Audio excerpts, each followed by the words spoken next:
We've got Pearl in another debate, and this one is wild. The guest she's debating, I don't know her name. Let's just say she's all over the place. She completely ignores the points being made and constantly twists the argument into something else. So I'm going to break this down and give my reaction because some of the entitlement and mental gymnastics in this conversation, it's honestly unbelievable. Men actually benefit from marriage more than women do. And Okay, real quick, so you're not confused. Right before this, Pearl was making the point that men don't actually benefit as much from marriage as women do, because when divorce happens, men usually lose more. Financially, emotionally, custody of the kids, men get hit harder. That was Pearl's setup. when you look at the statistics of like post-divorce mental health outcomes, men have worse mental health outcomes than women. Women are typically happier after divorce. And so if you want to argue that marriage disproportionately benefits women, like that's not true. I'd be pretty. No, that literally proves Pearl's point. If men walk away with worse mental health, worse finances, worse custody outcomes, then clearly marriage doesn't benefit men the way it does women. She basically owned herself with that argument. Unhappy too if I was on child support or alimony and I had a hard time seeing my kids. And you had to support your children. What a hard life. Well, you understand that it's not taxed. So the problem is they take over 50% of the man's income because it's not, so they have to pay taxes on the stuff they're giving her and take half of his paycheck. To support his children that he wants to be involved in their lives. Right, but it wasn't his choice because women leave the majority of the time. It is his choice to relinquish his parental rights if he wants to. What I'm saying is many men want to be married and they want to be an involved father and they want to stay with the mother of their children. My point is if she makes the decision to leave, she should pay for it. If you want to leave, that's totally fine, but you should pay to raise your kid. Is it not his child as well? And he should pay for the time. That's why I said 50-50 custody off the bat, no child support, no alimony. I agree. This is simple, it's clean, it's fair. 50-50 custody. Each parent pays for the kid when the kid is with them. Equal time, equal responsibility. Makes perfect sense. So she gets to take on all of the childcare responsibilities, but he doesn't have to like... Was she even listening? Pearl just said 50-50 custody, equal time, equal responsibility, but somehow she's still twisting it like the woman's stuck with everything. Like, and you guys catch this, right? She's not fighting for fairness, she's fighting for a paycheck. That's what this is really about. She didn't even process what Pearl said because she's too locked in on the money. Any scenario where she doesn't end up with extra cash, she's against it. Pay anything, he doesn't have to have any buy-in. I didn't say all, I said 50-50 custody. He should have the kid half the time. But doesn't have to pay any money towards it. No, he should pay for the kid when the kid's at his house. Okay, and so the majority of the time when the kid is at the mother's house, he doesn't have to be involved in any way financially? No. What is this girl on?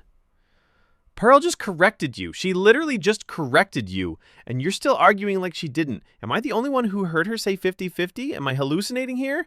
Like she's either not listening or she's just slow. And honestly... Oh, she should pay for it. She has a job. Why should he have to pay for a kid? He should support it. If she chose to have the kid and she chooses divorce, why should she not have to pay for her own decision? That's the thing. See, there it is. You want all the freedom to do whatever you want, but you don't want to have to pay for it. No, because I also...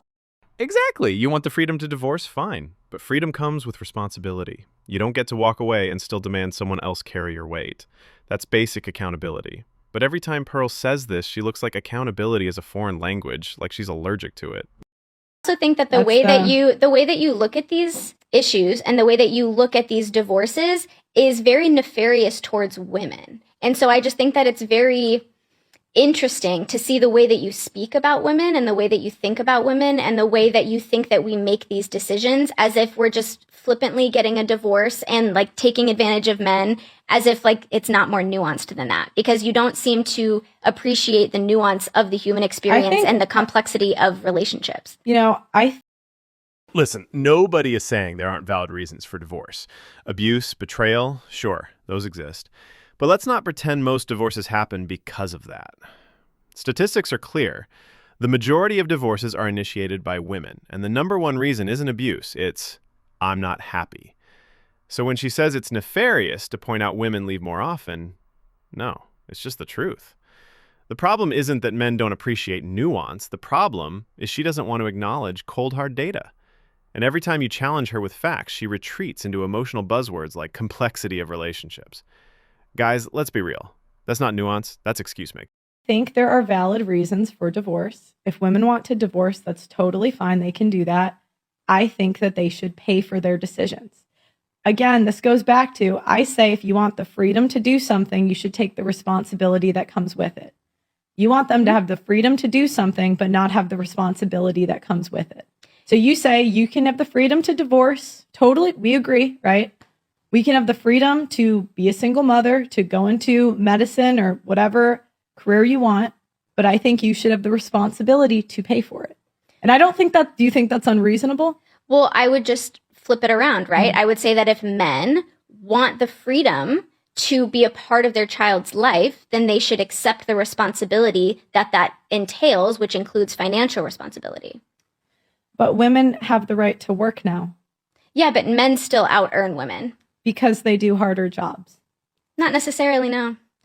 Here we go. The wage gap myth. She says women make less even with the same qualifications, same hours, same industries. Lies. That's been debunked over and over. When you account for choices like hours worked, job type, and risk, the so-called gap disappears. Because you don't think doing an infrastructure job is more difficult than the number one employers of women, which is admin, assistance, education. So education, you get out at like 3:00, 2:30. I mean, there's men dying, getting you the chair you're sitting on. There's men dying to protect you, literally. So she's right. Men are literally breaking their backs and risking their lives to keep the world running. The construction, electrical work, sanitation, all those brutal jobs. Meanwhile, the top jobs for women, teaching, admin, healthcare support, nothing wrong with those, but don't pretend they're equally dangerous. That's like comparing a librarian to a firefighter and then crying about pay differences. Come on. Statistically, when they look at the gender wage gap, they've shown that women in the exact same positions with the exact same qualifications make less than men. So it's not this like strange overarching pattern that you like to point out that men are in these dangerous jobs and they run society. Like that's just not true when it comes to the gender wage gap. They've controlled for these variables when they study this, and there's still a very significant gender wage gap, even when you control for different industries, different degrees, different qualifications, different hours, women working all of the same things as men, hours, degrees, industries, education, whatever, still make less than men. So if you want to pull it back towards childcare or child support, then you have to recognize that like on a societal scale, like the wage gap is there. And so that's also going to contribute to the gap in child support and financial responsibility. Well, women don't do as good of a job. They don't produce as much in the workforce. That's why they get actually paid incorrect. less. They make 80% of the world's stuff. Women. Okay. Men have invented 90% of things. Men. Where did you get that statistic? Google it. Google it. Right. I will. I would argue that especially historically. A World Without Men too. It's in that book. Okay. It's an economist. He breaks down. I would argue that also, historically, women have been erased from their accomplishments. A lot of people don't know that Albert Einstein had a wife who actually helped him and got the same degrees that he did. She went to the same schools that he did, same classes, but they didn't award her a degree because she was a woman. And I'm not done. And she helped him develop the monumental calculations that we still utilize today. And he's been quoted saying that he would be nowhere near as successful and would have never found developed the equations that he did without her. So that's just one anecdotal part. One story about one woman somehow erases the fact that men invented almost everything around us? What is this girl on? Like, am I the only one hearing this? She's acting like one anecdote cancels out the entire history of human innovation. Now, that's not how this works. Look, this is the problem. Anytime you bring up actual stats, she just digs up some random emotional example to make it sound fair. But facts aren't built on cherry-picked stories. They're built on patterns and data, and the data is clear. But when you look at the actual productivity and efficiency of women, if you are a female surgeon, you are going to have better surgical outcomes. This has been studied numerous times, and statistically, female surgeons have better outcomes than male surgeons. And there it is. The classic cherry pick. Find one study that says female surgeons might do slightly better in some cases, and suddenly it's like, see? Women carry civilization. Like, come on. Even if that's true, it doesn't erase the bigger picture Pearl is talking about. Productivity, infrastructure, inventions, risk. That's the stuff that built the world. That's like me saying, well, women water plants better, so I guess they're responsible for farming civilization. Yeah, makes no sense. And here's what I notice every time in debates like this. It always circles back to playing the victim card. But if you really want equality, then it's simple.